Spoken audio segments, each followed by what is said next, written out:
केवट ने कहा कि प्रभु बोल नहीं सकते, बोलने में कष्ट हो रहा है, तो इशारा ही कर दो, हम इशारा ही बहुत अच्छे समझते हैं।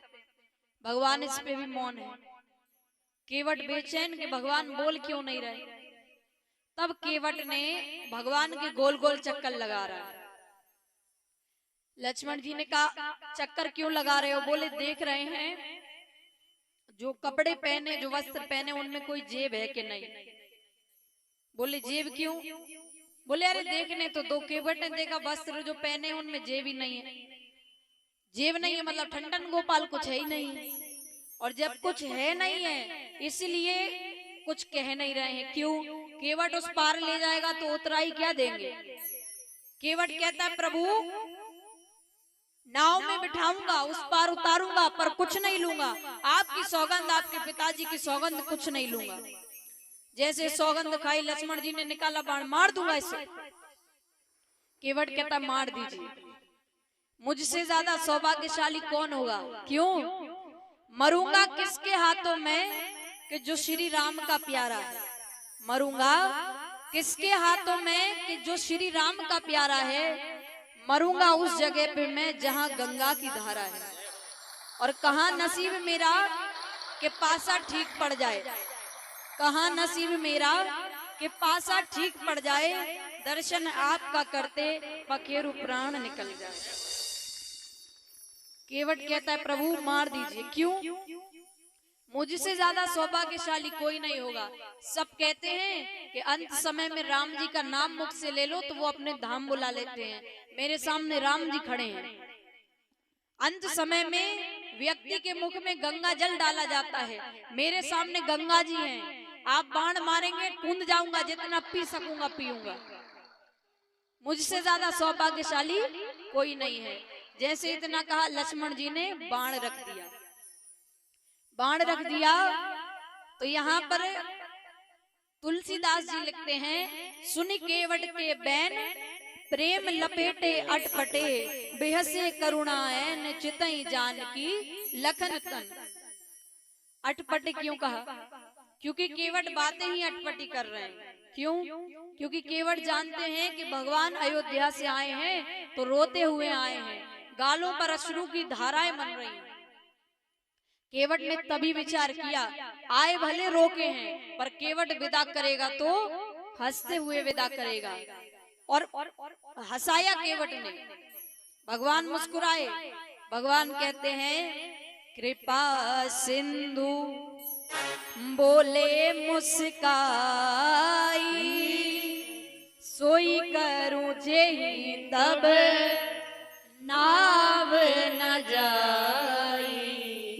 भगवान मुस्कुराए और केवट से कहा कि केवट वो करो जिससे नाव बच जाए। केवट कहता इतनी देर से कह रहा हूं समझ में नहीं आई, अब साफ साफ बताओ क्या करना है। केवट भगवान के मुख से सुनना चाहता है। तब भगवान ने कहा बेगियानु जल पाए पखारू और होत विलंब उतार ही पारू। जल्दी जल्लाओ, पांव पखारो, विलंब हो रहा है, उस पार उतारो। अभी तो केवट खड़े थे, अब भगवान ने कहा तो वो बैठ गए।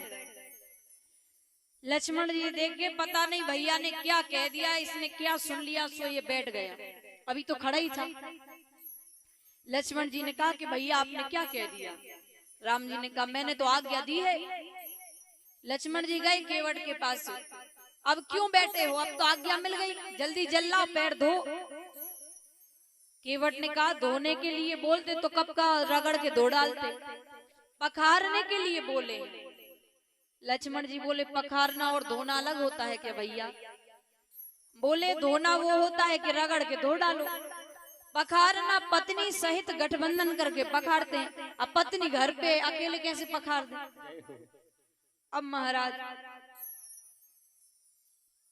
केवट कहते हैं प्रभु पत्नी को बुला लाऊं।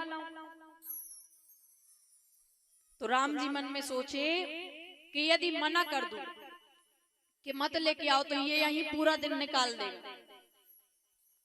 जैसे कहा कि प्रभु पत्नी को ले आऊं, लक्ष्मण जी बोले बिल्कुल नहीं जाएगा, बिल्कुल नहीं जाएगा। अब राम जी ने सोचा कि कह दूं कि चले जाओ तो लक्ष्मण नाराज हो जाएगा, और ना जाने दूं तो ये जाने नहीं देगा। तो राम जी ने दोनों तरफ इशारा किया। क्या किया, अब ध्यान से देखिएगा। राम जी मुख से केवट से कह भी रहे हैं कि नहीं जाएगा नहीं जाएगा, और इशारा भी कर रहे हैं।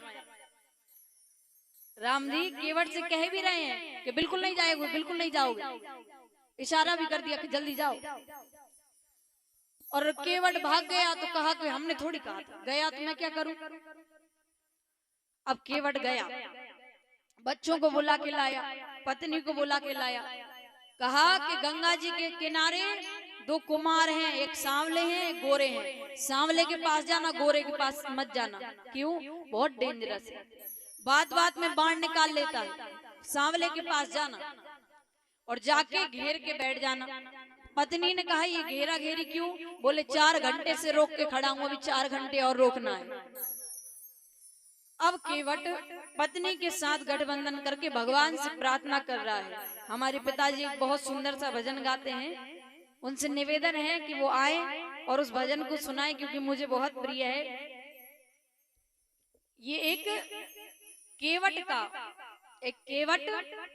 अपने भगवान से आग्रह कर रहा है, विनती कर रहा है अपनी पत्नी के साथ। आइए, बहुत सुंदर सा भजन है, उसे समझेंगे तो बहुत समझ में आएगा। केवट आज बैठा है अपनी पत्नी के साथ। केवट और उसकी पत्नी दोनों गठबंधन करके अब प्रभु से प्रार्थना कर रहे हैं।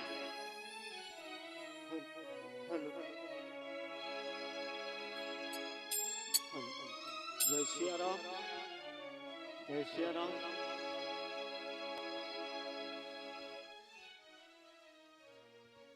आज यहाँ बैतुवती के तट पर सत्ताहारा धाम में श्री राम कथा का 7वां दिवस पूर्ण होने जा रहा है। आप सभी के आशीर्वाद से, श्री राम जी की असीम कृपा से मुझे भी इस व्यासपीठ से एक भजन का गाने का मौका मिला है। आप सभी इस भजन को थोड़ा सा लैंग्वेज उसकी चेंज है, लेकिन समझने की कोशिश करें, और जो कुछ गलतियां हों उन्हें क्षमा करें। कभी मैंने ऐसा बड़ी स्टेज से कभी गाया नहीं, सुंदरकांड वगैरह में गाता रहता हूँ। केवट का प्रेम भगवान के प्रति कितना होना चाहिए, एक चौपाई से अनुमान लगा सकते हैं आप। जैसे हमको अगर भगवान मिल जाए तो हम भगवान से ये अपेक्षा नहीं कर सकते कि आप हमसे कहो कि हमारे पांव धो। हम तो भगवान अगर मिल जाते हैं तो जबरदस्ती जाके और उनके पैर पखारेंगे। लेकिन केवट ने कहा, जो प्रभु अवश्य उतरगा चाहूं तो मोहे पद पखारन कहे। देखो, भगवान से कहा उसने, आप मुझसे कहो, ये प्रेम है। और ये प्रेम की परिकाष्ठा है जो इतना जनसमूह इतनी दूर किशोरी जी को आशीर्वाद देने पहुंचा है। तो केवट बोला कि बिनती मोरी तुमसे 100 बार है हरि, और बिन पग धोए गंगा पार उतारो